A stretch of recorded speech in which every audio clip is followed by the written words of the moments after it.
Hey everybody, welcome back to the channel, and for this video we're going to go through the amazing Swift Basecamp 2. So we're going to have a look at the electrical system on the van.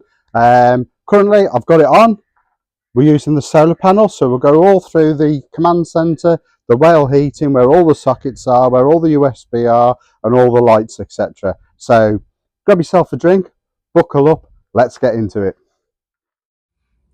First of all, thank you very much to everybody who subscribed, liked, commented, and even disliked the videos.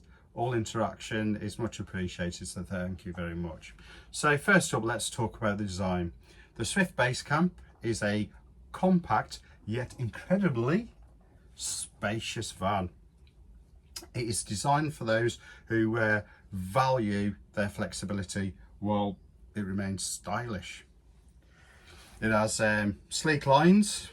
It is unique. I noticed when we're traveling about or we're on the side, everybody comes and has a little look at it. So it's very unique in its design. And what I mean by unique is we have the door at the back. So the purpose of the door at the back is so you can get bikes and stuff like that in. So all the seats come up. You can sort of clip them out the way with straps and whatnot. You put your bikes in, so you haven't got to bother with bike racks and all that sort of stuff. So it is a unique van. It's very lightweight. I did a video on the mistake I made about towing and everything, so please check that out before you go and buy. Just make sure your car is suitable for towing a caravan. So grab yourself a drink, grab yourself a snack, buckle up, let's get into it. Okay guys, when you first come onto the van, the main power will be switched off. I don't know if you can see, but there's a couple of LED lights on there at the back. We leave those on so the battery does trickle feed through the solar panel, or if we've got connected to the mains. So when we come on, there's a button here. You just press, that powers up, and that then operates the Swift command center. So again, if you want everything on, you just power on and just go to power.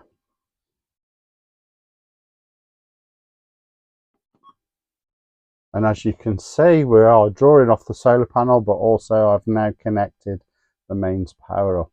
And I'll leave that on for a bit just to give the battery a bit of a charge. It is that simple. When you're driving and you've got it all connected to your car, again, it'll with those two lights on I showed you in the storage cupboard, it will trickle feed the battery. So you've always got a means of keeping the battery topped up. We have our Caravan on our drive, so we haven't got to worry about going to storage or anything like that. So I can keep an eye on the battery through the winter. And we have been using the van in the winter because we've been out where it's been -3. The heating system and everything has been absolutely spot on. So we haven't got gas. So the heater, you just adjust like so, and then whatever temperature, it's quite warm today, will then come on. You can just hear it fire up, and the air blows from there. Here you've got all your gubbins, hot water storage tank, all your electricals, etc. I'm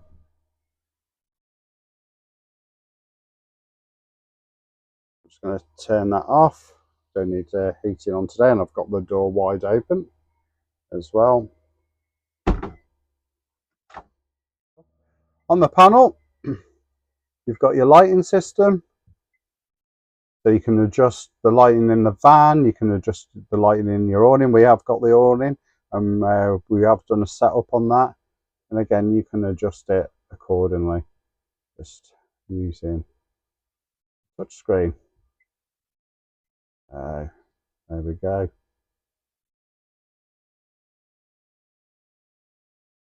You also have temperature and humidity. And there are some other features here which we haven't got on at the moment.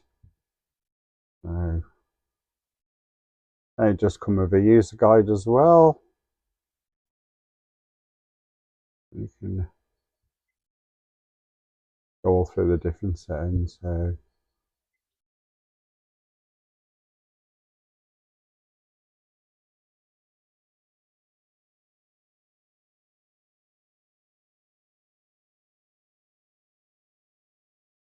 So nice and easy to use.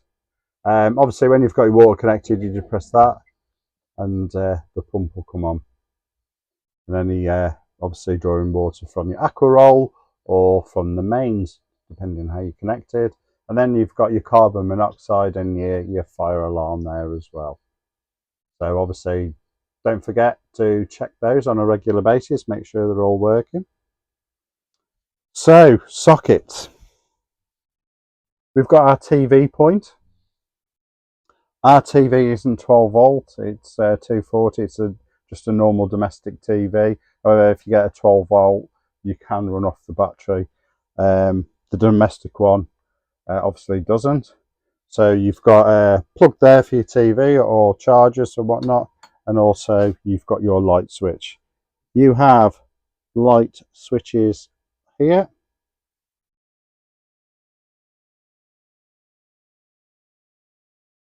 Also,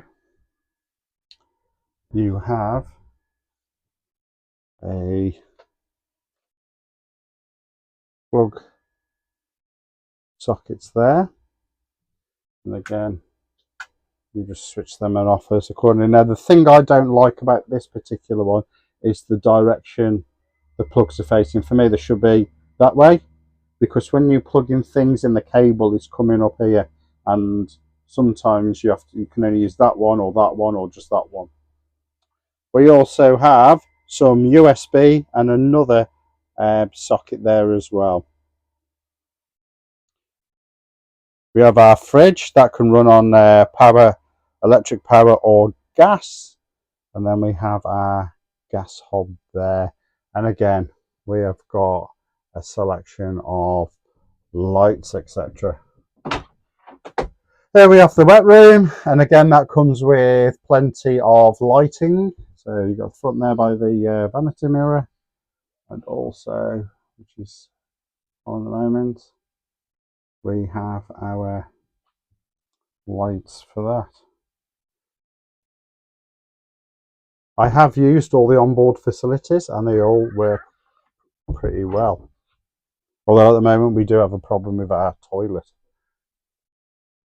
So, speaker for the radio system and just some other bits for storage. And at the moment we're just already, I keep my awning and everything in here, just so when we're ready to go off somewhere we can just pack the car up to distribute the weight better. Also, the fridge is singing to me at the moment because I've got it on solar panel. So it's asking for gas, which I haven't got the gas switched on, and we'll go through the gas at some other point.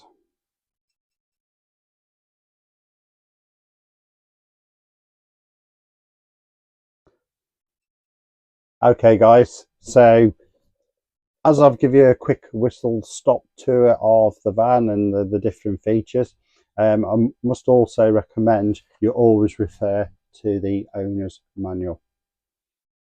Okay, so in this manual there's everything you need, goes through all the command center, all the different systems on the van. So please take the time, have a read of it. It is full of information. I don't always do that and I should, however it is all there. So we do keep this in the van. It's always at hand in case we have any issues. There's also contact details on the back as well. So always have a look. Swift Group Owner's Handbook. And I'm sure if you haven't got one or if you lost it, you can contact Swift or your local dealer and they can get a hold of one for you.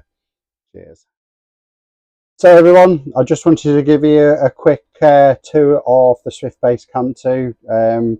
what its sort of features are. So you've got plenty of power points. You've got 2 USB charging points, so connect your devices. You've got plenty of plugs. The downside, I think, is the Kengo, it's called, socket system, which pulls up in the kitchen area. I think the direction of the plugs is wrong.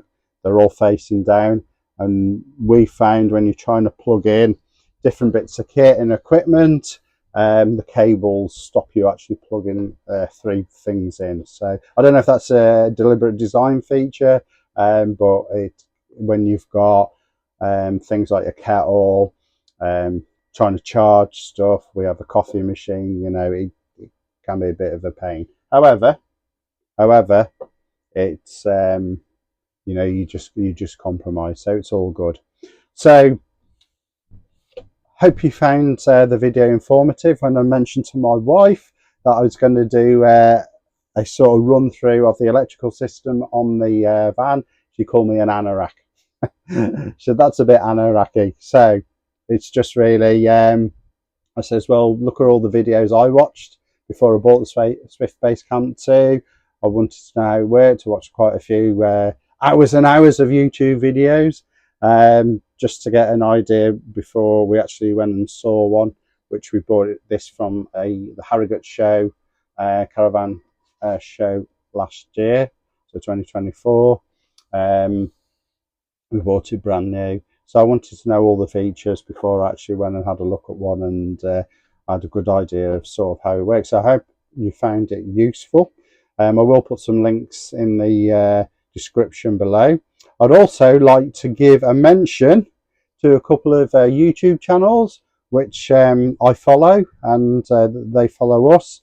First of all, a great little channel that deals with Swift Basecamp 2 as well. It's called @Travel Northerners. Fantastic channel, so please check them out. And if you're into van life or like vans, etc., again, a nice new little channel called @DK Van Life, and I'll put descriptions somewhere around here.